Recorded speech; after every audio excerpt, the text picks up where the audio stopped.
Otherwise यहाँ पे एक नीट का क्वेश्चन दिया हुआ है मोशन इन स्ट्रेट लाइन में। तो क्वेश्चन है for the following acceleration versus time graph the corresponding velocity versus displacement graph इस। ये एक एक्सेलरेशन वर्सेस टाइम ग्राफ दिया हुआ है यहाँ पे, ये वाला।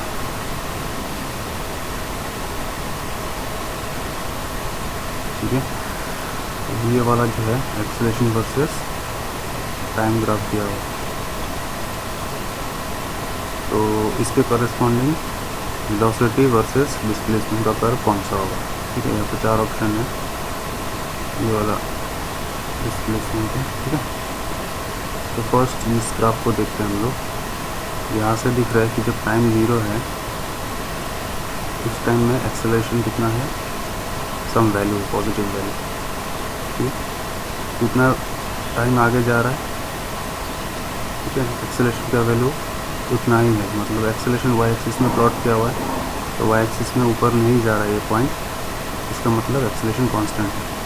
तो एक्सेलरेशन इज कांस्टेंट, ये चीज़ याद रखना पहले, एक्सेलरेशन कांस्टेंट। तो एक्सेलरेशन कांस्टेंट होने का मतलब क्या है। सपोज मैं बताऊँ कि ये कोई एक स्ट्रेट लाइन है, ठीक है, कोई एक ऑब्जेक्ट है, सपोज ये u वेलोसिटी से मूव कर रहा है। ठीक है, अगर इस बॉडी पे एक्सेलरेशन कांस्टेंट है, ठीक है, मान लो कि 2 मीटर पर सेकंड स्क्वायर, मान लो 2 मीटर पर सेकंड स्क्वायर का एक्सेलरेशन लग रहा है इस बॉडी पे, एक्सेलरेशन पॉजिटिव है, इसका मतलब ये बॉडी का जो वेलोसिटी है वो टाइम के साथ इंक्रीज़ होगा। ठीक है, मतलब after a certain time t, मान लो t टाइम के बाद ये बॉडी यहाँ पे आके पहुँचा और उस टाइम में उसका वेलोसिटी हो गया v। ठीक है, so that v is greater than q। ये वेलोसिटी जो है, ये वेलोसिटी बड़ा है इससे, इसका मतलब टाइम के साथ इसका वेलोसिटी बढ़ रहा है। अभी हम लोगों ने एग्जांपल लिया 2 मीटर पर सेकंड स्क्वायर। 2 मीटर पर सेकंड स्क्वायर को हम लोग ऐसे लिख सकते हैं, 2 मीटर पर सेकंड, है ना। मतलब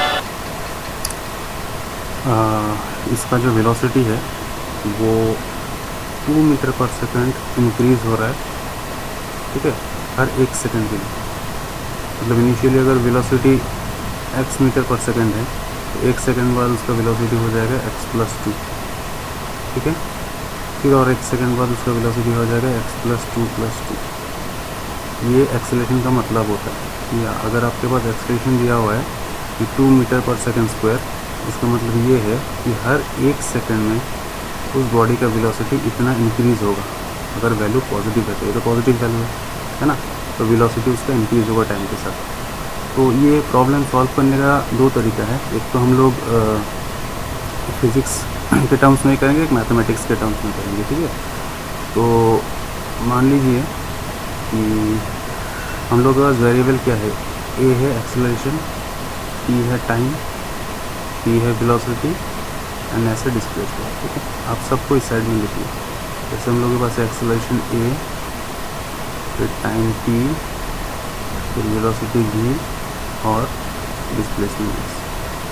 अब एक्सेलरेशन क्या है, कांस्टेंट, ये तो चेंज नहीं होगा, है ना। जब टाइम 0 सेकंड है, टाइम 0 सेकंड जब था तब उस बॉडी का डिस्प्लेसमेंट क्या होगा, डिस्प्लेसमेंट तो 0 होगा, तो ऑरिजिन पे स्टार्ट हुआ जस्ट। ठीक है ना, तो उसका वेलोसिटी क्या हो जाएगा, वेलोसिटी भी 0 ही होगा इनिशियली। ठीक है, इनिशियली टाइम इक्वल्स टू 0 पे वेलोसिटी 0 है। ठीक है, अब उस पर लग रहा है एक्सेलरेशन ए। एक्सेलरेशन लगने का मतलब कि टाइम के साथ उसका वेलोसिटी चेंज होगा। ठीक है, कितना चेंज होगा, यही वैल्यू चेंज होगा, 1 सेकंड में इतना वैल्यू चेंज होगा, ये जो है ए का जो वैल्यू होगा। तो टाइम जब 1 सेकंड हो गया, ठीक है, उस टाइम बॉडी का वेलोसिटी क्या होगा, मतलब टाइम 1 सेकंड क्रॉस हो रहा है तो वेलोसिटी 0 से ए में चला जाएगा, ए मीटर पर सेकंड, है ना। जैसे कि इसका वैल्यू, इस एग्जांपल मैंने लिया था 2, तो इसका वैल्यू हो जाएगा, हम लोग इसको 2 मान के चलते हैं, तब थोड़ा इजी होगा करने में। तो मान लो कि ए का वैल्यू है 2 मीटर पर सेकेंड स्क्वायर। तो जब टाइम 0 था वेलोसिटी 0, डिस्प्लेसमेंट 0। जब टाइम 1 सेकेंड हो गया उसका वेलोसिटी तो बढ़ेगा क्योंकि एक्सेलरेशन है। कितना बढ़ेगा? 2 मीटर पर सेकेंड बढ़ेगा। ठीक है। और हम लोग को पता है कि वेलोसिटी जो है, वेलोसिटी होता है डिस्प्लेसमेंट अपॉन टाइम, है ना। तो यहाँ से हम लोग निकाल सकते हैं displacement equals to velocity into time. ठीक है। तो डिस्प्लेसमेंट जो होगा ये वेलोसिटी और टाइम का प्रोडक्ट होगा। तो 2 इंटू 1 डिस्प्लेसमेंट हो जाएगा 2। ठीक है। अभी जब टाइम 2 सेकेंड होगा, ठीक है, इसका वेलोसिटी तो बढ़ रहा है क्योंकि एक्सेलरेशन कांस्टेंट है। ठीक है। इसका वेलोसिटी 2 था, 2 से बढ़ के 4 हो जाएगा क्योंकि एक्सेलरेशन है 2 मीटर पर सेकेंड। मतलब हर एक सेकंड में 2 मीटर पर सेकंड स्क्वायर जो है एक्सेलरेशन। इसका मतलब ये है कि हर एक सेकंड में वेलोसिटी 2 मीटर पर सेकंड बढ़ेगा। तो 1 से 2 एक सेकंड बढ़ा तो वेलोसिटी 2 से 4 2 मीटर पर सेकंड बढ़ गई। तो इस टाइम डिस्प्लेसमेंट कितना होगा? हम लोग को पता है कि डिस्प्लेसमेंट इक्वल्स टू क्या है? Velocity into time. तो वेलोसिटी है 4, टाइम है 2, 4 इंटू 2 इज 8। ठीक है। अभी जब 2 से 3 सेकंड में जाएगा इसका वेलोसिटी फिर से 2 मीटर पर सेकंड बढ़ेगा तो 6 हो जाएगा। ठीक है ना। तो डिस्प्लेसमेंट कितना होगा? 3 इंटू 6। ठीक है। सिमिलरली अगर ऐसा जब 4 सेकंड में जाएगा तो 6 से हो जाएगा ये 8। ठीक है। तो डिस्प्लेसमेंट इसका हो जाएगा 32। तो हम लोग को यहाँ पे वेलोसिटी और डिस्प्लेसमेंट के टर्म्स में प्लॉट दिया हुआ। तो वेलोसिटी और डिस्प्लेसमेंट का वैल्यू अगर हम लोग एक ग्राफ में बिठाएं, ठीक है, तो बिठा के देखते हैं। वेलोसिटी जब 0 था डिस्प्लेसमेंट भी 0। ठीक है। तो मान लो ये 0 0 है, सपोज यहाँ पे डिस्प्लेसमेंट है, यहाँ पे वेलोसिटी है। 0 0 मतलब ये पॉइंट है ना। जब वेलोसिटी 2 हो गया डिस्प्लेसमेंट भी 2, वेलोसिटी हो गया 2, डिस्प्लेसमेंट 2, तो कॉमन पॉइंट हो गया ये। उसके बाद वेलोसिटी जब 4 है डिस्प्लेसमेंट है 8, वेलोसिटी 4 यहाँ पे, डिस्प्लेसमेंट 8 यहाँ पे। इसका कॉमन पॉइंट कौन सा हो जाएगा? ये हो जाएगा, है ना। उसके बाद जब वेलोसिटी है 6, डिस्प्लेसमेंट है 18, तो वेलोसिटी है 6 यहाँ पे और डिस्प्लेसमेंट है 18। तो यहाँ पे 10 है, तो मान लीजिए कि 11 12 13 14 15 15 16 यहाँ पे कहीं पे होगा 18 मान लो। ठीक है।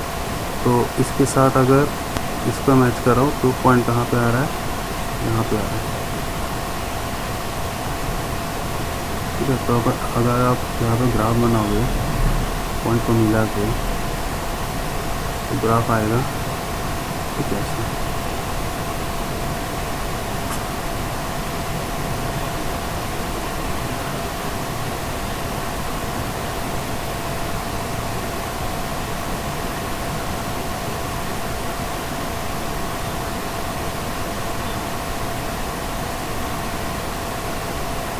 ग्राफ आएगा कुछ ठीक है। तो ग्राफ इस शेप में आ रहा है, इस शेप में, इसको हम लोग पैराबोलिक शेप बोलते हैं। ठीक है। तो ऑप्शन कौन सा दिया हुआ है? ये वाला करेक्ट आंसर होगा। तो ये तो बेसिक फिजिक्स के टर्म में हो गया। ठीक है। अभी हम लोग थोड़ा मैथमेटिक्स इसमें अप्लाई करके देखते हैं। ठीक है। हम लोग के पास वेरिएबल क्या क्या है? Acceleration, time, velocity and displacement. ठीक है। तो हम लोग को निकालना है वेलोसिटी और डिस्प्लेसमेंट के टर्म्स में। पहले तो आपको मैथमेटिक्स का जो पैराबोला है, कॉनिक सेक्शन का पैराबोला, उसका इक्वेशन याद होना पड़ेगा। कि अगर मेरे पास इक्वेशन ऐसा Y square equals to 4ax, ठीक है, ये एक्स एक्सिस, ये वाई एक्सिस, इसका जो इक्वेशन होता है वो ऐसा होता है, ऊपर वाला भी नीचे वाला भी। ठीक है। अगर आपको बोले कि X square equals to 4ay, X square equals to 4ay, तो उसका जो कर्व है वो ऐसा हो जाता है। ठीक है। तो अभी देखते हैं कि वाई पे क्या प्लॉट किया हुआ है और एक्स पे क्या प्लॉट किया हुआ है। वाई पे प्लॉट किया हुआ है वी और एक्स पे प्लॉट किया हुआ है एस। तो हम लोग वी और एस का रिलेशन हम लोग को पता है कि V equals to S upon T, velocity equals to displacement upon time. ठीक है, अभी एक्सेलरेशन और टाइम के बीच में क्या रिलेशन है हम लोग को पता है। सपोज दिस इज इक्वेशन 1, हम लोग को पता है कि acceleration equals to velocity upon time. यहाँ से वेलोसिटी को लिख सकते हैं, velocity equals to acceleration into time. ठीक है, तो ये वैल्यू काम कीजिए, ये v equals to into time नहीं करके यहाँ से t निकाल लीजिए। t क्या होगा, t होगा वेलोसिटी अपन एक्सेलरेशन, यहाँ ये आ जाएगा वेलोसिटी अपन एक्सेलरेशन। ये t का जो वैल्यू है इसको आप यहाँ पे पुट कर लीजिए। ठीक है, तो वेलोसिटी क्या आएगा इस केस में, अभी v equals to S upon, तो t है, t के जगह में हम लोग क्या पुट करेंगे, v अपॉन। ठीक है, v अपॉन ए, तो a ऊपर चला जाएगा, तो यहाँ से आ जाएगा v square equals to S A. ठीक है, यहाँ पर a तो कांस्टेंट एक्सेलरेशन, तो मैं लिख सकता हूँ कि velocity square is directly proportional to S. Similarly इस केस में आप देखो कि 4a जो है 4a कांस्टेंट रहता है, एक पैराबोलिक इक्वेशन में 4a जो है कांस्टेंट रहता है। यहाँ पे हम लोग लिख सकते हैं Y square equals to 4ax है ना, तो अगर 4a कांस्टेंट है तो प्रोपोर्शनल लिख सकते हैं हम लोग, प्रोपोर्शनल टू x। अगर ये इक्वेशन के फॉर्म में आया तो ग्राफ जो है ये बन गया।